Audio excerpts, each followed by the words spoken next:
हमने वहाँ तक पढ़ा था कि जो डेड रिमेन्स हैं ये एब्सोल्यूट्स के, ठीक है।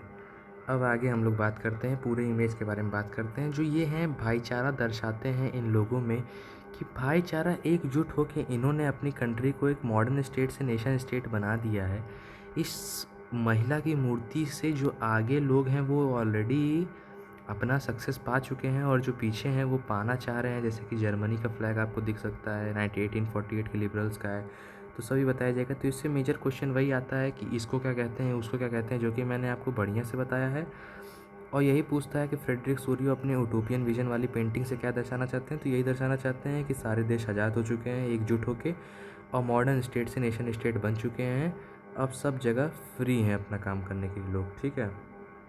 यही चीज़ यहाँ पे लिखी हुई है, आप इसको पढ़िएगा और पढ़ने के बाद इसको एकदम बढ़िया से मुझको डाउट पूछिएगा। वैसे सब वही चीज़ है जो मैंने बताया है, काम आ जाएगा। वही नहीं, यहाँ तक पूरा वही है और इससे कुछ खास क्वेश्चन नहीं आता। जो मैंने बताया वो अगर आपने कर लिया तो मोर देन इनफ है। अब यहाँ पे मैं कब से modern state nation state modern state nation state कर रहा हूँ। मॉडर्न स्टेट और नेशन स्टेट क्या है, एक एग्जांपल से दिखाते हैं कि एक हलवाई साहब हैं। हलवाई साहब वो राजा हैं, प्रजा पे राज कर रहे हैं। और एक मलाई साहब हैं, मलाई साहब हैं, वो भी प्रजा पे राज कर रहे हैं। दोनों में अंतर क्या है, ये है मॉडर्न स्टेट और ये है नेशन स्टेट। मॉडर्न स्टेट में होगा क्या कि राजा प्रजा पे राज करेगा, सीधी भाषा में बोलें तो उसको किसी चीज़ से मतलब नहीं है, ठीक है। मोदी जी को मतलब है तो मोदी जी नेशन स्टेट में आते हैं, ठीक है।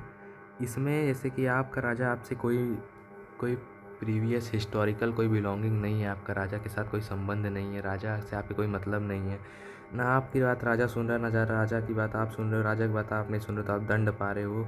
यही सब था मॉडर्न स्टेट का कॉन्सेप्ट। नेशन स्टेट क्या था कि नेशन स्टेट में एक शेयर्ड कलेक्टिव बिलोंगिंग आती थी राजा और जो उनके उसके साथियों के बीच में।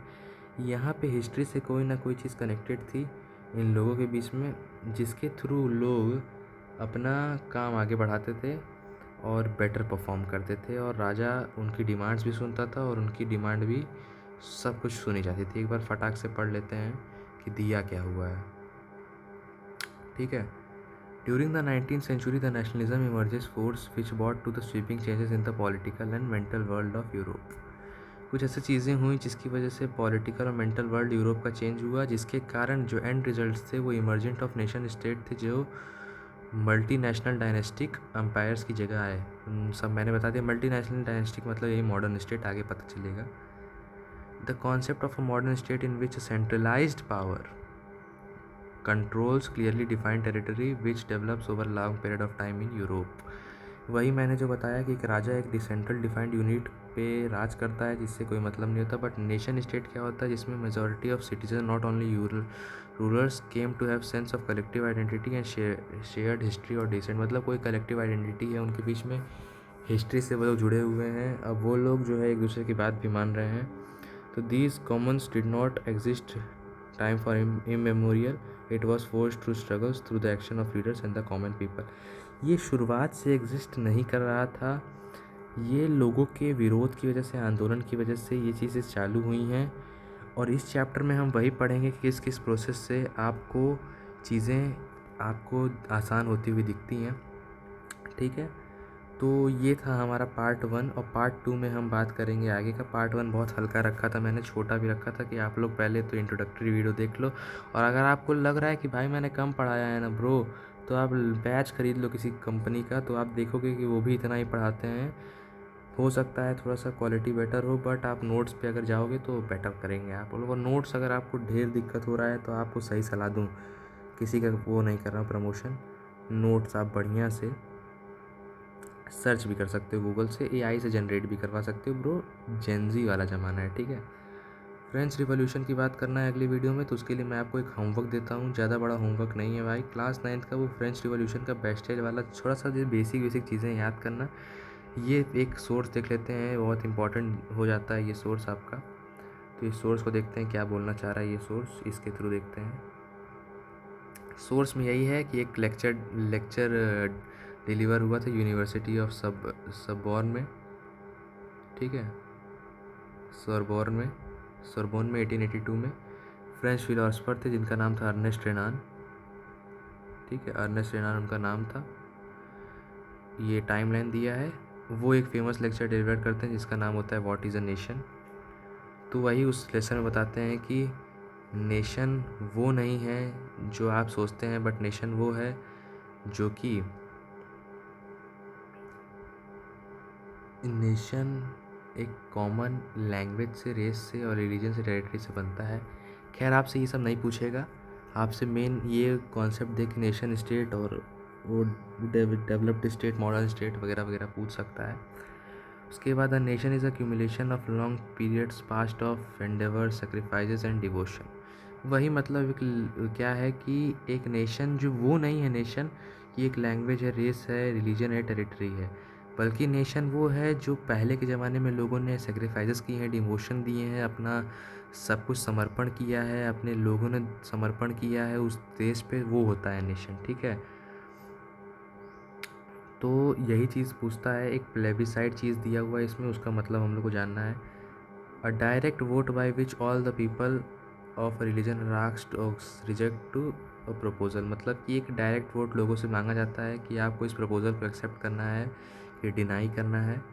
तो यही सब आपको इस चीज़ में देखने को मिलेगा। बहुत इंपॉर्टेंट नहीं कह सकते इस सोर्स को, बट हाँ पढ़ लीजिएगा एक बार, ऊपर ऊपर से कुछ समझना है एआई कर लीजिएगा, क्योंकि भाई यही समझ रहे हैं ना। बट मेन कॉन्सेप्ट जो हमारा ये था, जो मोस्ट इंपॉर्टेंट चीज़ है, हम लोगों ने इसको कवर किया है बहुत बढ़िया से। आगे की वीडियो में फ्रेंच रिवॉल्यूशन कवर करेंगे, तब तक के लिए बने रहिए। अभी वीडियो ख़त्म नहीं हुआ है। एक आध मित्रों गाना वाना सुनते हैं, गाना वाना भी सुनते रहना चाहिए थोड़ा बहुत। तो गाना मैं आप लोग के लिए गा देता हूँ, क्योंकि देखो भाई थोड़ा सा मूड फ्रेश नहीं रहेगा तो पढ़ने में भी मज़ा नहीं आएगा। वो पुराना समय गया यार कि टीचर एंटरटेन नहीं कर सकता है। भैया हूँ मैं, थोड़ा सा ही बड़ा हूँ तुम लोग से, तो एंटरटेनमेंट से एकदम दबा कर सकते हैं। तो कौन सा गाना सुनोगे यार, भोजपुरी लगा दूँ? नहीं नहीं, भोजपुरी नहीं, गंदी चीज़ें होती हैं, मतलब वल्गर बहुत होता है ना। तो बाकी अच्छे होते हैं गाने, सुन सकते हो अकेले में, सुनो कोई दिक्कत नहीं है। कौन सा गा दूँ भाई, कौन सा गा दूँ, कौन सा। एक काम करता हूँ, ये गाता हूँ भाई, 1 मिनट थोड़ा सा टाइम लगेगा, फिर मैं गाता हूँ आपके लिए गाना।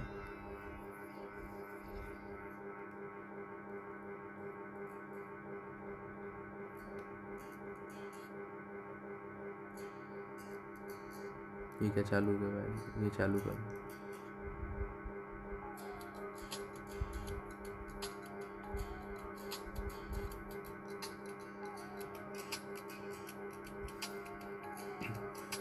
चलिए सुनते हैं आप। दिल में अब कोई सवाल भी नहीं है, तेरे जाने का मलाल भी नहीं है, मन तेरे आने का अब इंतज़ार भी नहीं है, मन में अब मेरे सवाल ही नहीं है। 1 मिनट भाई, वापस से गाता हूँ यार, थोड़ा सा वो हो गया था, लिरिक्स पहली बार सुन रहा था तो हो जाता है यार, पीछे भी नहीं जा रहा है। रुको भाई 1 मिनट, वापस से गाना चलाना पड़ेगा यार।